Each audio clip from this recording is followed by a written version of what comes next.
Okay, Assalamualaikum. Sekarang pukul 5.30 petang.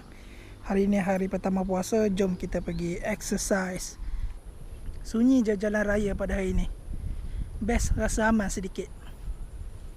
Puasa ni aku target nak turunkan berat badan banyak sikit.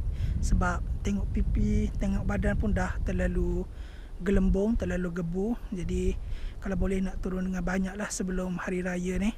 Aku buka puasa dekat Terengganu dengan mak ayah aku ni hari ni dan juga esok je. Bila puasa ketiga lepas sahur barulah aku bergerak balik ke Selangor. Lembu. Yo. Selamat puasa. Selamat menyambut bulan Ramadan. Sikit lagi nak sampai rumah. Dah pukul 6.25. Oh, tingginya api. Beli makanan frozen nak bawa balik ke Selangor esok. Apa ni?